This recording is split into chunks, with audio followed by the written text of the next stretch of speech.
perkenalkan, nama saya Eva Dayana Baban, NIM G1B1191025, Prodi Ilmu Keperawatan, Fakultas Kedokteran dan Ilmu Kesehatan Universitas Jambi. Di sini saya membuat video tentang penjelasan anatomi fisiologi sistem reproduksi manusia. Yang pertama ada sistem reproduksi wanita. Yang pertama itu ada genitalia eksterna wanita. Jadi bisa dilihat kurang lebih gambarnya seperti ini. Jadi di genitalia eksterna wanita ada labia minora, kemudian ada labia mayora, dan ada mons pubis. Nah, labia minora ini berfungsi sebagai pelindung bagi saluran kemih wanita dari serangan bakteri. Kemudian ada labia mayora yang berfungsi untuk melindungi organ-organ internal dari sistem reproduksi wanita tersebut dan mencegah vagina terbuka dari pembukaan di luar aktivitas seksual atau menutup lubang vagina. Dan di sini ada mons pubis. Mons pubis adalah jaringan lemak yang mengelilingi pubis. Lalu yang kedua ada genitalia interna wanita. Genitalia interna wanita terdiri dari vagina, kemudian ada uterus, lalu tuba uterina atau tuba fallopi atau ovidum, kemudian ada ovarium.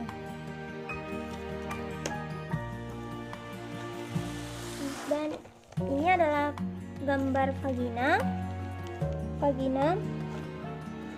Jadi vagina itu adalah saluran yang berbentuk tabung yang menghubungkan vulva dengan rahim. Jadi vagina ini berfungsi untuk saluran keluarnya menstruasi dari rahim, tempat senggama, dan jalan lahir.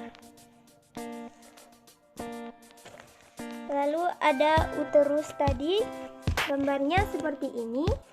Jadi uterus itu merupakan suatu organ muskular berbentuk seperti buah pir yang terletak di antara kandung kencing dan rektum yang berfungsi setiap bulannya dalam pengeluaran darah haid dengan ditandai adanya perubahan dan pelepasan dari endometrium.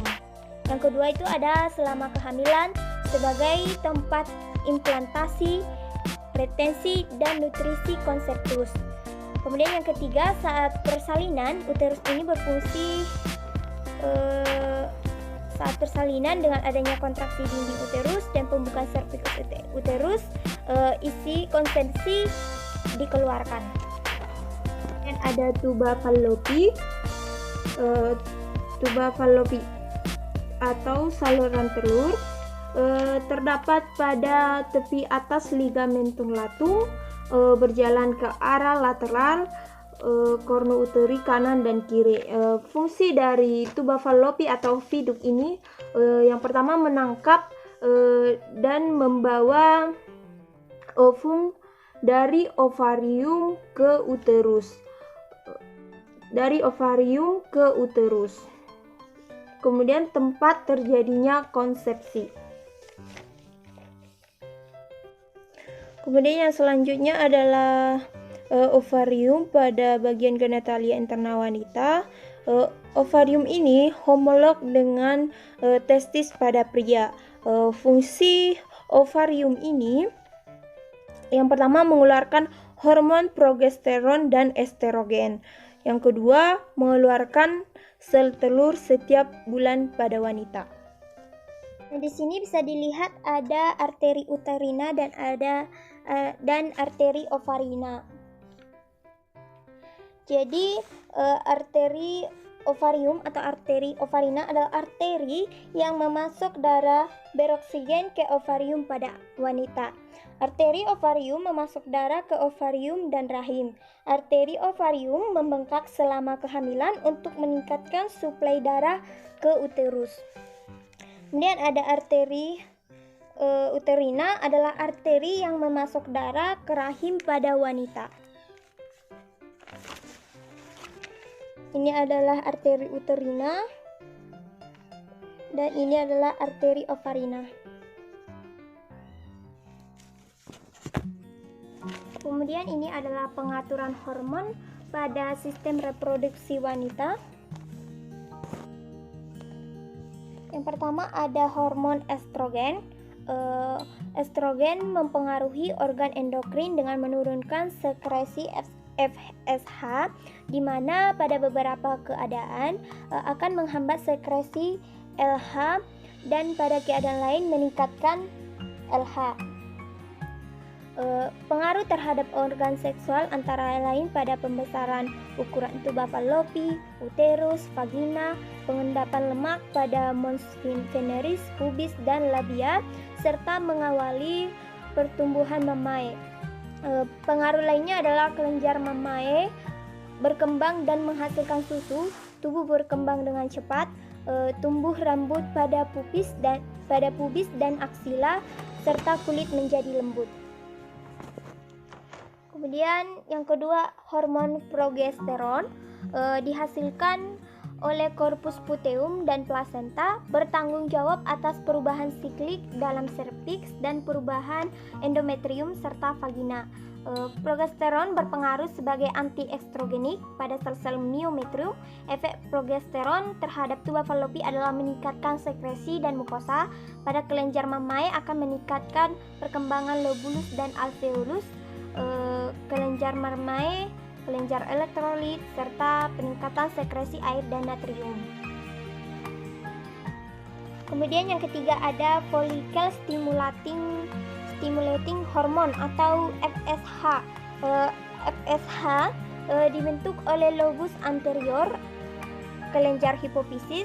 Pembentukan FSH ini akan berkurang pada pembentukan atau pemberian estrogen dalam jumlah yang cukup seperti pada kehamilan.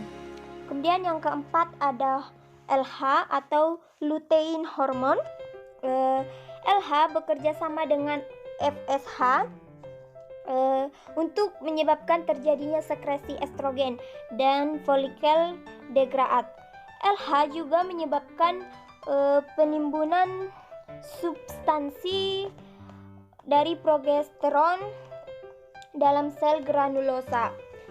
Kemudian yang kelima ada prolaktin atau luteotropin.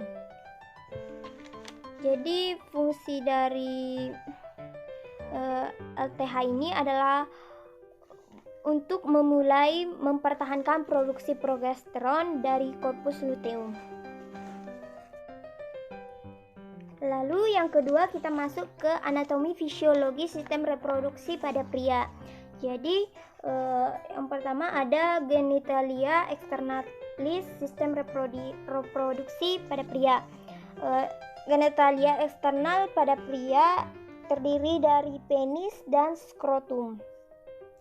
Jadi lebih jelasnya boleh dilihat di sini gambar penis. Jadi penis ini berfungsi sebagai saluran yang menyalurkan sperma kepada vagina wanita. Kemudian skrotum. Skrotum ini berfungsi sebagai kantung kulit khusus yang melindungi testis dan epididymis dari cedera fisik dan merupakan pengatur suhu testis. Kemudian genitalia internal pada pria terdiri dari testis, epididymis, vas deferens, ductus ejaculatoris atau ejaculatory duct, vesicle seminalis, glandula prostatica dan glandula bulbouretalis.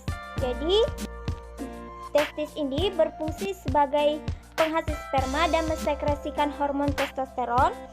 Epididymis ini berfungsi sebagai tempat sekresi sperma dari testis, sebagai pematangan motilitas dan fertilitas sperma, memekatkan atau mengentalkan dan menyimpan sperma. Kemudian vas deferens atau ductus deferens berfungsi sebagai pembawa spermatozoa dari epididymis ke ductus ejaculatoris dan menghasilkan cairan semen yang berfungsi untuk mendorong sperma keluar dari ductus ejaculatoris dan uretra. Kemudian ada vesicula seminalis yang berfungsi sebagai penghasil fruktosa untuk memberi nutrisi sperma yang dikeluarkan, mengeluarkan prostaglandin yang merangsang motilitas saluran reproduksi pria untuk membantu mengeluarkan sperma. Menghasilkan sebagian besar cairan semen, menyediakan prekursor atau proses biologis untuk pembekuan semen. Kemudian ada ductus ejaculatoris yang berfungsi membawa spermatozoa dari vas deferens menuju ke basis prostat. Kemudian ada glandula prostatika yang berfungsi mengeluarkan cairan basah yang menetralkan sekresi vagina yang asam, memicu pembekuan semen untuk menjaga sperma tetap berada dalam vagina pada saat penis dikeluarkan. Kemudian ada glandula bulbu uretalis yang berfungsi mengeluarkan mukus untuk pelunasan. Lalu hormon pada pria di sistem reproduksi pria, yang pertama ada hormon testosteron yang dihasilkan oleh sel interstitial yang terletak antara tubulus seminiferus. Nah, fungsi testosteron adalah sebagai yang pertama efek desensus atau penempatan testis. Kemudian yang kedua ada perkembangan seks primer dan sekunder. Kemudian hormon gonadotropin, kelenjar hipofisis anterior menghasilkan dua macam hormon yaitu lutein hormon atau LH, kemudian follicle stimulating hormone atau FSH. Kemudian ada hormon estrogen. Hormon ini memungkinkan spermatogenesis untuk menyekresi protein pengikut endogen untuk mengikat testosteron dan estrogen serta membawa keduanya ke dalam cairan lumen tubulus seminiferus untuk pematangan sperma. Kemudian yang terakhir adalah hormon pertumbuhan atau growth hormone. Hormon ini diperlukan untuk mengatur latar belakang fungsi metabolisme testis secara khusus dan untuk meningkatkan perubahan awal spermatogenesis. Sekian yang dapat saya jelaskan pada video anatomi fisiologi penjelasan sistem reproduksi manusia. Mohon maaf apabila terdapat kekurangan, kesalahan dalam penjelasan saya. Akhir kata saya ucapkan terima kasih.